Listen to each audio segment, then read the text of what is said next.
Hello friend, आज से इससे पहले हम लोग जो है क्वेश्चन नंबर 1.2 जो हम लोग बना रहे थे लेसन, उसका 1 और 2 हम लोग बना लिए थे।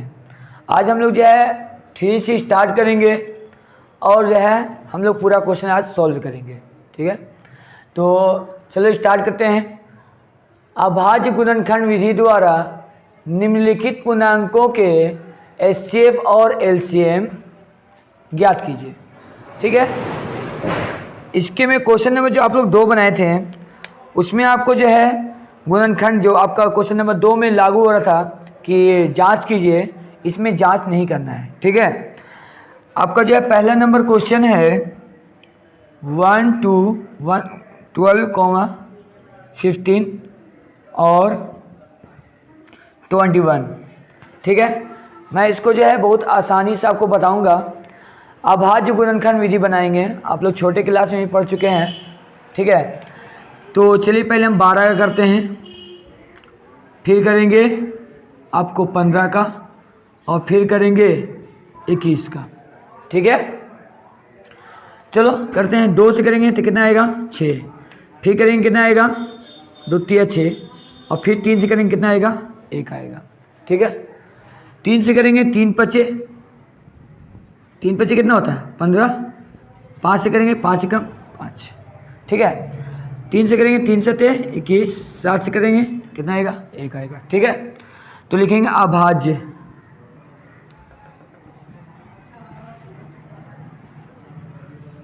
गुणनखंड,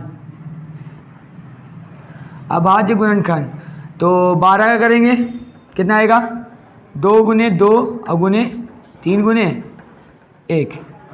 इसको भी कर देते हैं, चलो हम ऐसे लिख देते हैं 5 गुने 3 गुने 1। मैं सामने सामने लिख दे रहा हूँ। ठीक है ना, कितना का है आपका 15 का है, फिर कितना का बाबू 21 का। तो 21 का कितना लिख सकते हैं 7 गुने 3 गुने 1।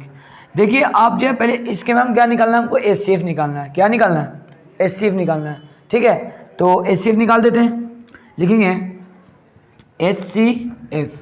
तो एचसीएफ जो कॉमन होता है ना उसको ले लेना है।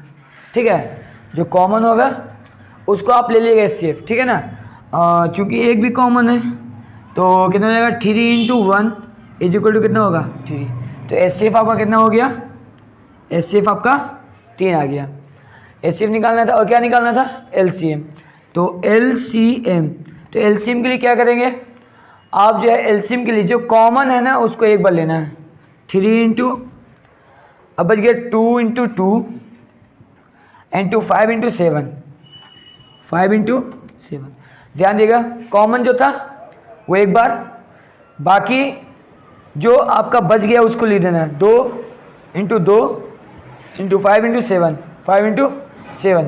इसको गुना करेंगे, चलिए गुना करते हैं।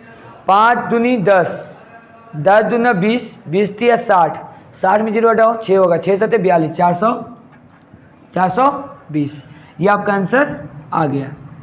तो इस तरह से क्वेश्चन नंबर हम लोग 1 बना लिए। ठीक है, कोई प्रॉब्लम नहीं। अब हम लोग क्वेश्चन नंबर 2 बनाएंगे। ठीक है ना, इसको एरेज कर देते हूँ।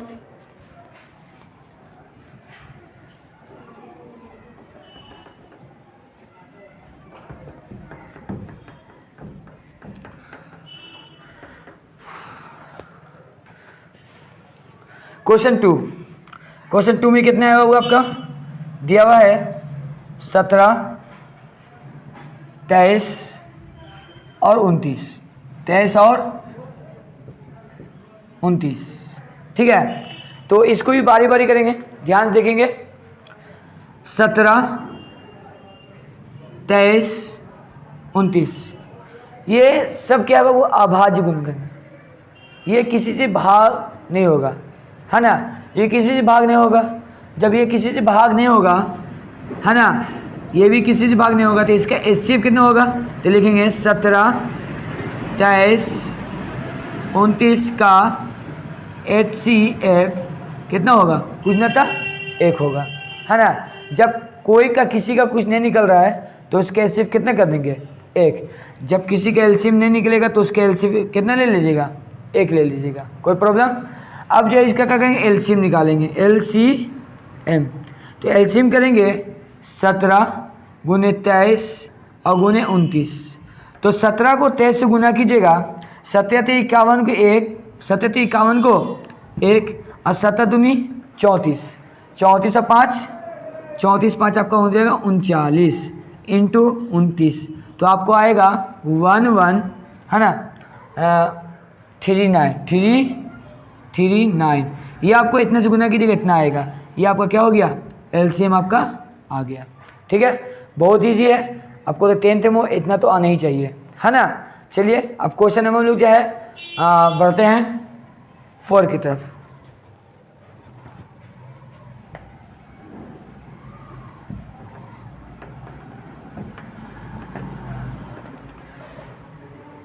Question number 3। तो क्वेश्चन नंबर 3 में आप देख रहे हो कितने बाबू, 3 है, कितना लिखा हुआ आपका है 8, 9 और 25, 8, 9 और 25। इसको करते हैं, चलो 8 के करते हैं, 2 से करेंगे 2 से करेंगे 2 चौके 8, फिर 2 से करेंगे 4, है ना 2 आएगा, और फिर 2 से करेंगे कितना आएगा 1 आएगा। 9 को करेंगे 3 तिया 9, 3 एकम 3, इसको कीजिए 25 है, 5 से करेंगे 5 आएगा, 5 से करेंगे 1 आएगा। तो अभाज्य लिखेंगे, अभाज्य गुणनखंड, अभाज्य गुणनखंड। तो अभाज्य गुणनखंड क्या होगा बाबू इसका, 8 का 2 इंटू 2 इंटू 2, फिर करिए कितना बाबू आपको आएगा 9 का 3 इंटू 3 इंटू, है ना कुछ नहीं, आपका फिर आएगा 25, तो 5 इंटू 5। देखिए इसमें कुछ नहीं, तो सब में कॉमन कितना है बाबू 1 है ना। तो एचसीएफ कितना हो जाएगा, एचसीएफ हो जाएगा 1। जब किसी का कुछ कॉमन नहीं दिखेगा ना, तो उसका कॉमन कितना ले लीजिएगा, 1 ले लीजिएगा, सबसे अच्छा होगा। ठीक है, एचसीएफ वही होगा। अब फिर एलसीएम कर लेते हैं, एलसीएम।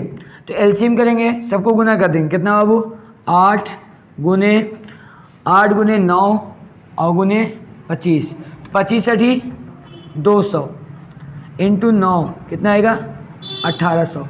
इस तरह से क्वेश्चन नंबर हम लोग का 1 क्या हो गया, कंप्लीट हो गया। यही आपका क्या हो गया आंसर। तो कोई प्रॉब्लम नहीं हुआ, बहुत ईजी से हम लोग बना लिए, छोटे क्लास से पढ़ते हुए आ रहे हैं। चलिए हम लोग जो है क्वेश्चन नंबर जो है 4 बनाएंगे।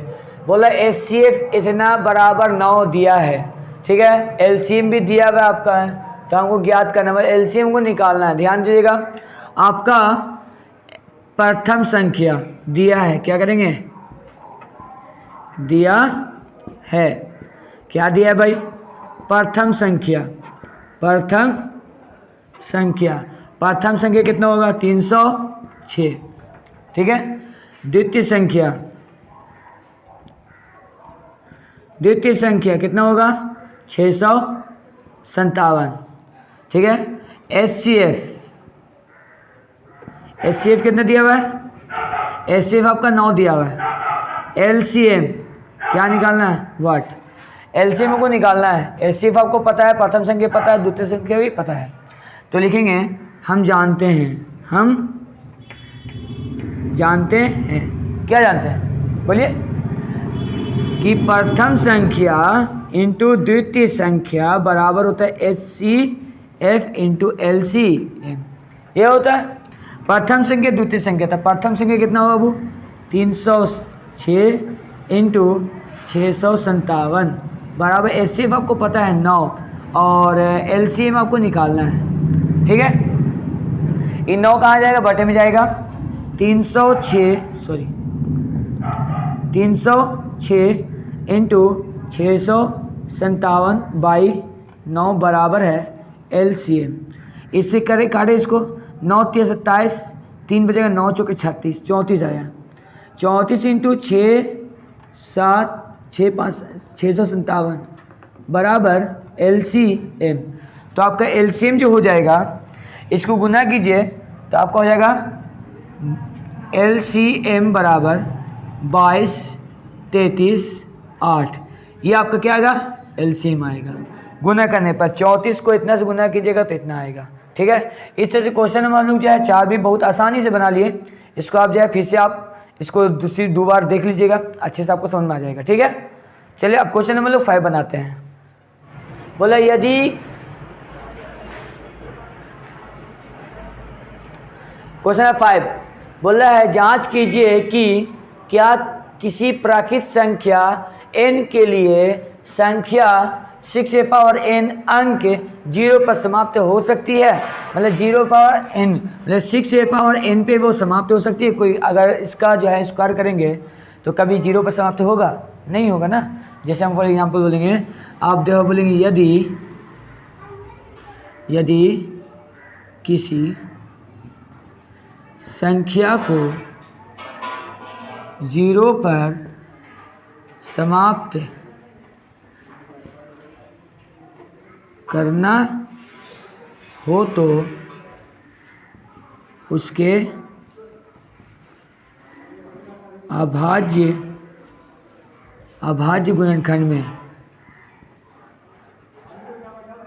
अभाज्य गुणनखंड में कम से कम एक बार 2 गुने 5 आना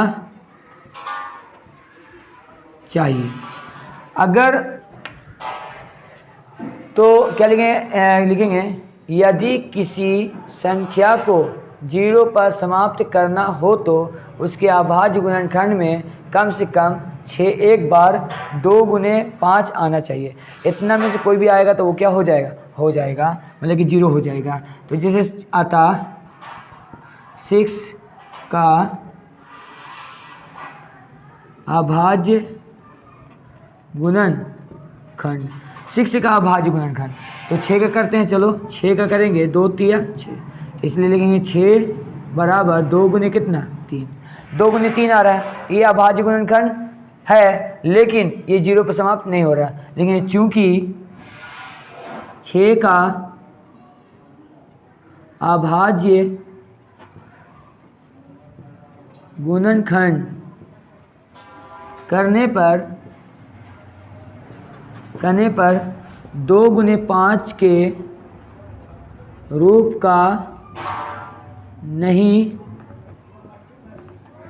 का नहीं आता है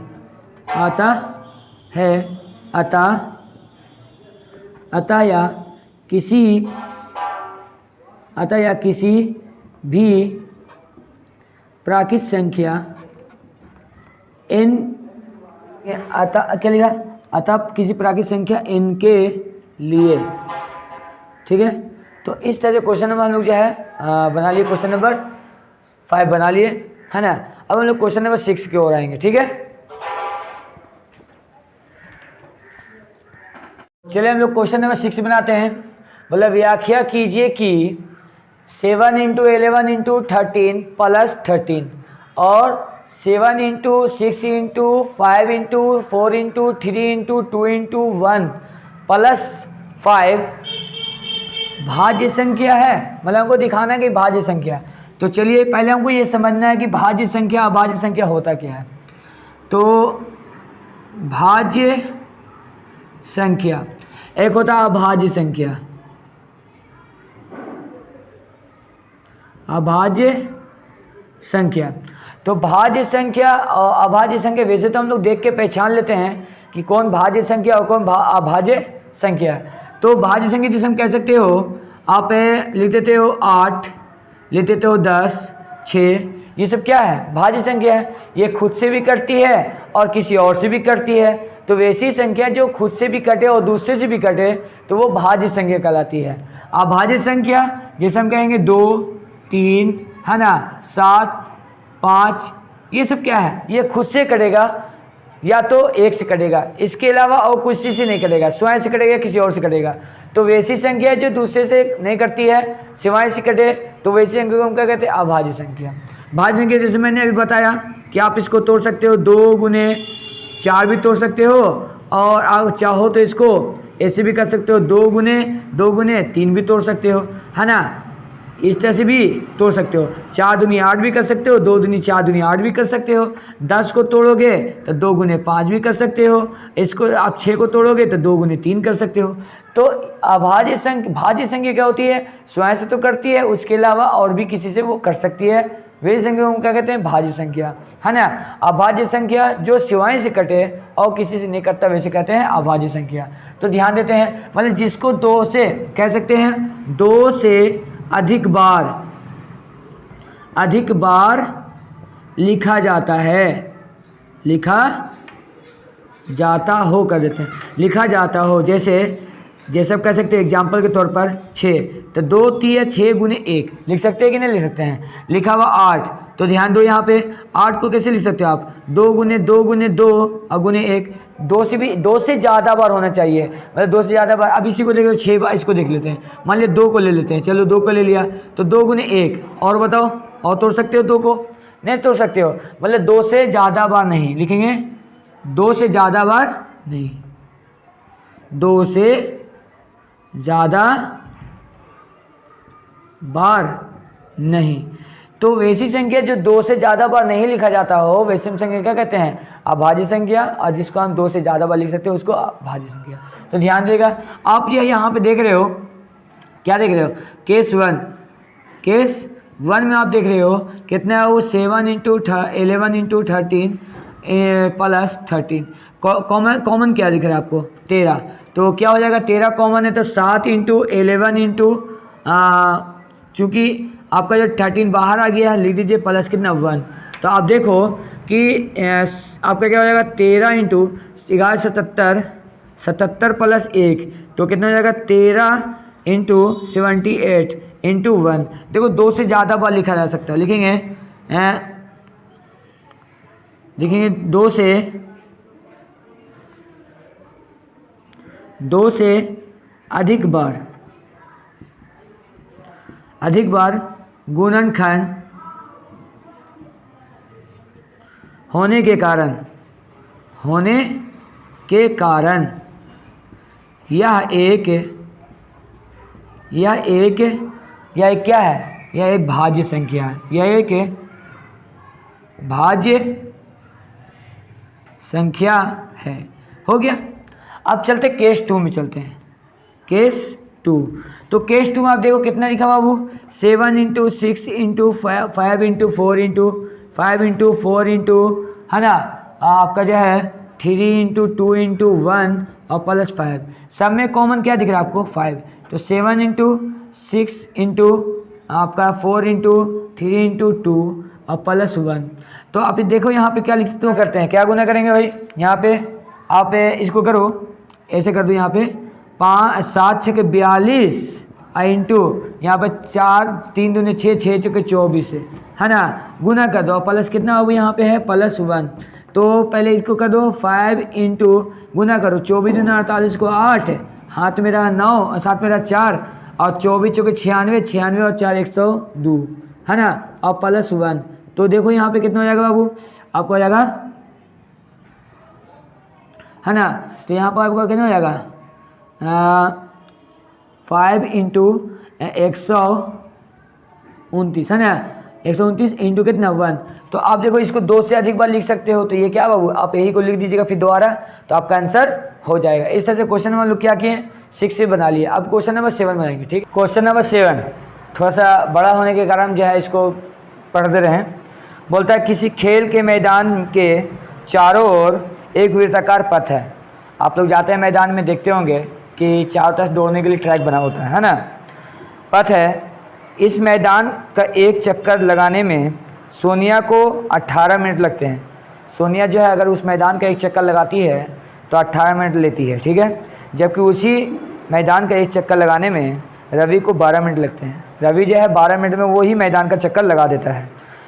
तो बोल रहा है मान लीजिए वे दोनों एक ही स्थान पर एक ही समय में चलना शुरू करते हैं, तो वो कितने देर बाद वो पुनः दोबारा मिल पाएंगे।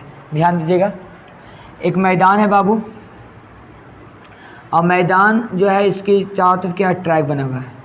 यहाँ पे मान लीजिए रवि है, रवि जो है वो 12 मिनट में चक्कर लगा रहा है। यहाँ पे सोनिया है, सोनिया है, इसको कितना लगता है 18 मिनट लगता है। ये दोनों जो है एक ही ट्रैक पे चलना शुरू करते हैं, ठीक है। तो अकॉर्डिंग टू क्वेश्चन, प्रश्न से कितना बाबू, रवि कितना ले रहा है 12 मिनट, सोनिया कितना दे ले रही है 18 मिनट, दोनों के एलसीएम निकाल देते हैं, ठीक है। तो 12, 2 जगह 2 छक्के 12, 3 से कीजिएगा 2 से कीजिए, चलिए 2 छक्के 2 तिया 6, ठीक है। यहाँ पे कीजिए कितना बाबू 18 का, तो 2 से कीजिएगा 9, 3 से कीजिएगा 3 तिया 9। तो आप देखो कि 12 का कितना आ रहा है 2 का स्क्वायर गुने 3, और 13 का कितना आपका जो है 8 का 18 कितना आ रहा है 2 गुने 3 का स्क्वायर। तो आप जानते हो कि एलसीएम में क्या लिया जाता है, अधिकतम को ले लिया जाता है। तो एलसीएम कितना रहेगा 2 का स्क्वायर गुने 3 का स्क्वायर, तो 2 का स्क्वायर कितना होगा 4 और 3 का स्क्वायर 9, 9 चौके 36, मतलब कितना दिन मिल जाएंगे 36 मिनट में वो पहली बार मिल जाएंगे। वैसे तो चक्कर दिन भर लगाएंगे तो कई बार मिलेंगे, हमको निकालना था क्या कि पहली बार कब मिलेंगे, तो पहली बार कब मिलेंगे 36 मिनट में वो क्या होंगे, 36 सेकंड में वो 36 मिनट में वो क्या होंगे मिल जाएंगे, ठीक है। 36 मिनट में पहला चक्कर करते करते वो मिल जाएंगे, ठीक है ना। तो इस तरह से हम लोग क्वेश्चन नंबर 7 क्या किए, हम लोग क्वेश्चन नंबर 7 जो है बना लिए।